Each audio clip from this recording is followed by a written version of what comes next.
Hi, my name is Dr. Rolando Morales. I'm a board-certified plastic surgeon out of Houston, Texas, and I'm going to describe to you the dual plane buttock augmentation with fat transfer that I developed in 2015. I've done a lot of butt augmentation with fat transfer. It's one of the most common procedures I did when I first started my career, and I quickly realized there were some women that were just not satisfied with the projection, the volume, and the size of their augmentation for the fat transfer. And so I began, investigating the options for further augmentation. In the world, butt augmentation with implants is not uncommon. I started doing my homework and started reaching out to my colleagues who were doing the augmentation. And at the time, they were doing implants that were, under the fascia, somewhere in the muscle, somewhere below the muscle. The technique was not, in my opinion, wasn't fully developed and optimized for safety as well as for better results. And so, historically, I have a very strong history in breast augmentation, and I'm very fluent with a technique called dual plane technique. And to me, it made sense just to kind of, flip that technique upside down for the augmentation for the buttock.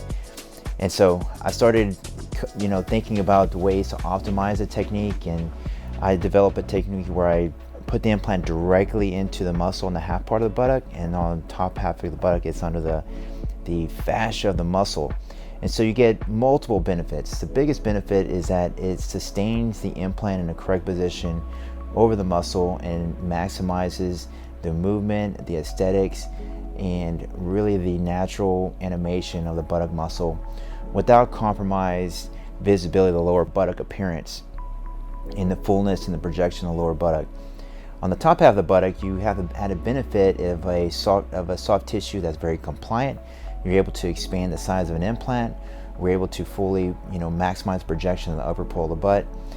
And then with the fat transfer on top of them, I have to further smooth out the aesthetics of the buttock on the outer hips and their lower pole, and give you more of a natural appearance of the buttock aesthetic.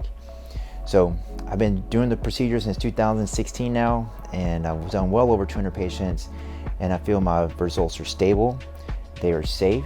I take every precaution to reduce the complications associated to infection, malposition, and the overall aesthetic result that can have a long-lasting result for the patients who desire a fuller, more projected, long-lasting result for the buttock. In my hands, I feel that this technique is safe. It's teachable. I have aesthetic fellowship that I train my fellows how to perform technique. The learning curve is not quite as steep as some of the other techniques, and it's very reproducible. I do have a very strong protocol for infection control and prevention.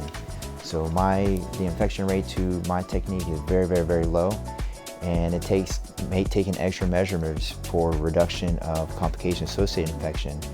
Antibiotics before surgery, changing the instrument during the surgery, wash that out with antibiotic irrigation during the surgery, antibiotics after the procedure, and a very stringent protocol for incision care and recovery for the patients.